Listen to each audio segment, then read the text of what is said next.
Today we're going to do a couple things. We've got to change a battery in our solar charger. We're going to put up some temporary electric fence for some rotational grazing paddocks. We're going to add one paddock to this set of pastures. And we're also going to include some video to our does that we're planning on doing some artificial insemination with. So stay with us. We'll show you all those things, and hopefully we can give you some helpful hints and tips as well on how to drive these posts. So the first thing we're doing is changing this battery. We like to change them out and then go recharge them. The solar panel keeps them charged pretty good, but I always kind of like to keep a really nice charged fresh battery in there.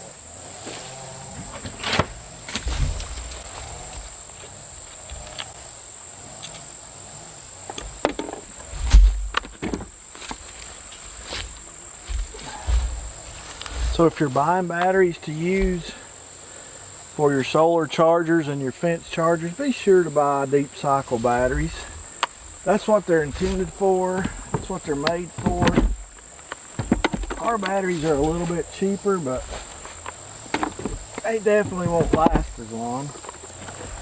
I had to go get a new one this morning, but the one I took actually had been working for over 2 years, so that's pretty good life on that battery.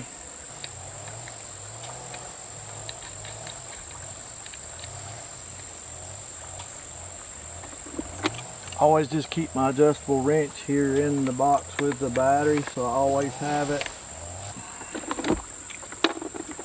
So we check our charge controller, make sure everything's working. This is for the solar panel it's charging.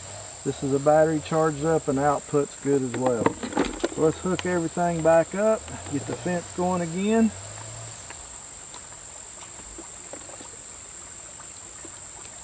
Hey, and that part's done for today.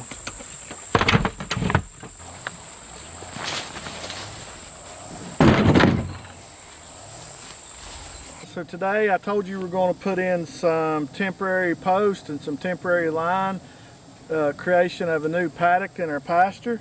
I like to use these fiberglass posts, but the one thing I hate about them is driving them in with this little old hammer. It's awful. Never fails. I always miss. I always hit my knuckles on my fingers or my thumbs. Causes a lot of discomfort. But the easy way to do this is to throw this hammer away and get you a piece of galvanized pipe, 1.5 inches long, 3/4 inch in diameter. You also want to get you a 3/4 inch cap, galvanized cap, to go on the end of this post. What are you doing, you say? Well, you screw this cap on this post, you'll never ever go back to using a hammer or a mallet. Set your post in the ground. Now you've got a post driver for your fiberglass post. Not only does it work on the little fiberglass post, it also works on these steel posts. You can see the fan here.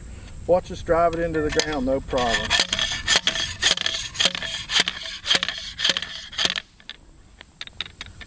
As you can see, all the way in. One thing I will say, if you're going to use these metal posts, get you an extra one of these caps, because after about 100 of the metal ones, sometimes this top will break out. Haven't broken any out using the fiberglass post. Hope that's a helpful tip for you in this video. So now that we know how to put in a fence post easily, let's get started and start putting in our posts for our rotational grazing paddocks. So we're going to start everything at this post. It's nice and sturdy.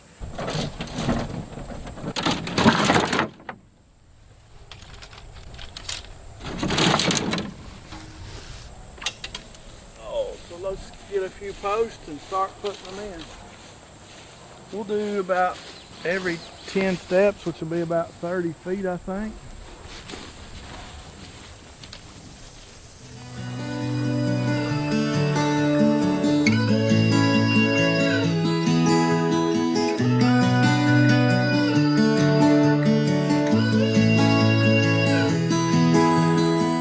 I might be going crazy, I don't know what to do. My heart is screaming for you, babe. And what I'm trying to say is you make the sky look blue, even when it is gray, babe. Every time I'm feeling down, you can make it go away. You're lying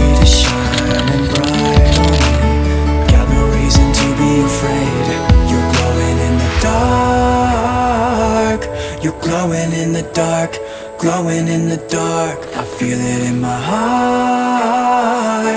You're glowing in the dark, glowing in the dark. Yeah, you're glowing in the dark. You can make it go away.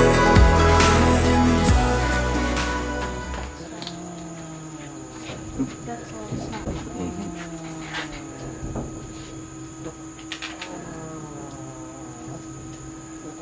Yeah, it looks pretty good. Ready to go? Good. There's not really a benefit. Just putting half in each one. Yeah.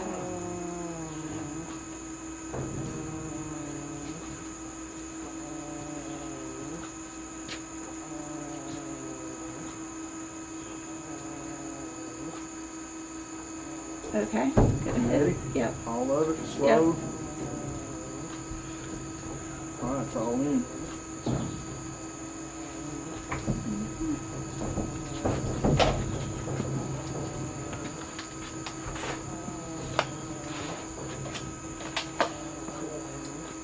All right, so we got that first section done. Let's ease on down and put in a few more posts.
Alright, so the first thing we're going to do is put this insulator. It's called a bullnose insulator. It's a used one. Looks kind of like that.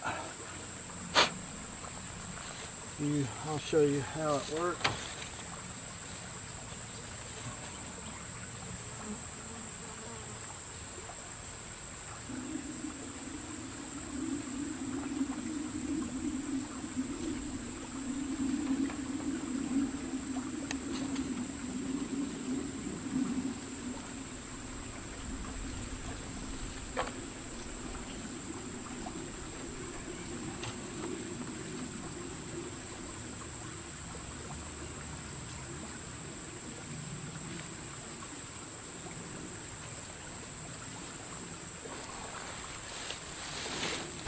So now this insulator is tied to the post. I just used a piece of twine, and then I tied the wire to the other end of the insulator, and that insulates it from post or wire or anything there. So those are really good to connect to wire, to T-post, to do any kind of termination. Those work really good. First, come along and put it in the top insulator. Hopefully we can get this done fairly quick.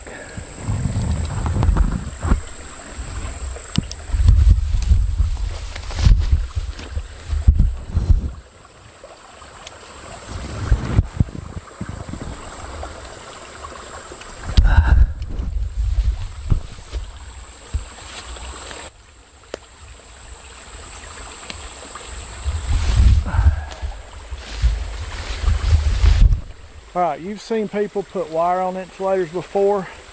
I'm going to do that real quick and I'll come back and get you. So I went ahead and hooked the power up at the other end, and I'll go show you how I did that. But first I want to see if there's power on the fence. Yeah, it's about 4 kilovolts. That's pretty good for this fence through here. So I told you I'd show you how we electrified the fence. All we did is kind of put a gate handle on the end of it, and now we can just stretch it over to the fence. This fence is hot, and now it makes that fence hot. Super easy way to electrify your poly wire off of an existing electric fence. That's what makes paddocks with inside of electric fence so easy to do, because you've got a boundary of electricity, and anywhere you hook to it, you're going to have it. Just remember one thing: don't electrify both ends, then you have trouble with current. Like we did on the first one, terminate it to an insulator and then electrify one end so the current's just running one way. That's just a quick tip to help you make your fence electrify better. So some things that we'll have to do is go back through areas like this and add a few posts.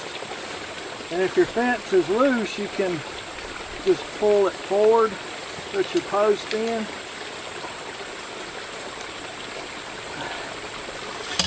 Here's a nice little drive. And that's going to keep those low areas level kind of with the ground. So you'll have to go back through in these areas and add a post in occasionally. Alright, so for today, that's it. I've got all the posts up, one full wire pulled. Showed you how to use and build a new fence post driver for your small fence post. Definitely wouldn't go back to a hammer. We set up all our posts and drove them in the ground. We already had our insulators on them. We pulled one roll of wire that we had, did the entire paddock, and we've got it about 12 inches off the ground. Probably all we're going to get finished today. If they get over this electric wire, they're still contained within the same paddock they were in, so I'm not really worried about it. What if one wire works? Hey, I might not have to string a second one. It's just the cord, and our goats are trained to electric. They're already walked up to it. They're already sensing that there's electricity there. However it is that they do that, they know that it's there. So hopefully one wire will be enough. But as always, thanks for watching, and we'll do it all again tomorrow.